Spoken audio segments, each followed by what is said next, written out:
আসসালামু আলাইকুম। আজকে একটি অঙ্ক জানবো যে একটি দ্রব্য 25 টাকা দিয়ে ক্রয় করে 30 টাকায় বিক্রয় করলে শতকরা কত লাভ হবে। ঠিক আছে, আপনারা দেখেন এখানে কয় দেওয়া আছে 20%, হয়ে দেওয়া আছে আপনার 15% এবং গয়ে দেওয়া আছে আপনার 10%। ঠিক আছে, আর ঘয়ে দেওয়া আছে আপনার 5%। ঠিক আছে, তো আমরা কিন্তু শর্ট টার্মও দিয়ে করতে পারবো। ঠিক আছে, তাহলে সলিউশন দেখেন, তো সমাধান দেখেন।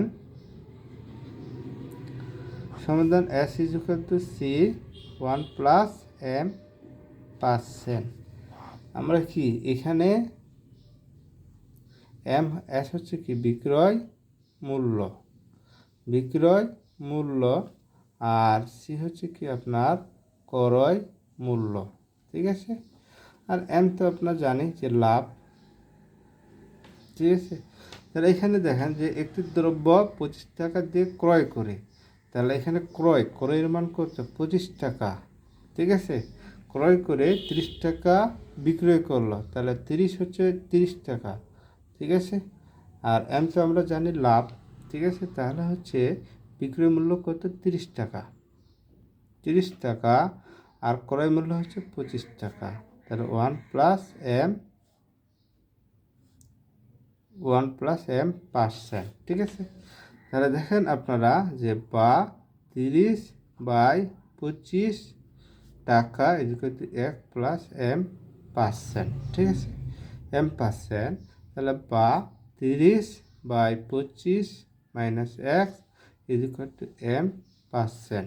ঠিক আছে, তাহলে হচ্ছে 30 - 25/25 = m/100। ঠিক আছে, তাহলে হচ্ছে 5/25, তাহলে হচ্ছে m/100। ঠিক আছে, m/100। তাহলে এবার আপনারা দেখেন যে m হচ্ছে 5/25 × 100, তাহলে 25 4 কত 25 4 100, 25 4 100 হলে m হচ্ছে 20%। ঠিক আছে, m হচ্ছে 20%। তাহলে এই যে 20% হলো কি এই গণিতের উত্তর হবে। ঠিক আছে,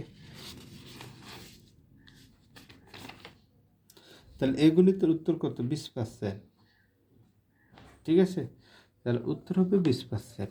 আমরা কিন্তু এই নিয়মও করতে পারি, আর একটা নিয়মে দিয়ে করতে পারি যে লাভ হচ্ছে কত 30 থেকে -25, 25 টাকা লাভ, তাহলে হচ্ছে 25 টাকা লাভ হয় 5 টাকা, 25 টাকা লাভ হয় 5 টাকা 1 টাকায়, এবং 100 টাকায়।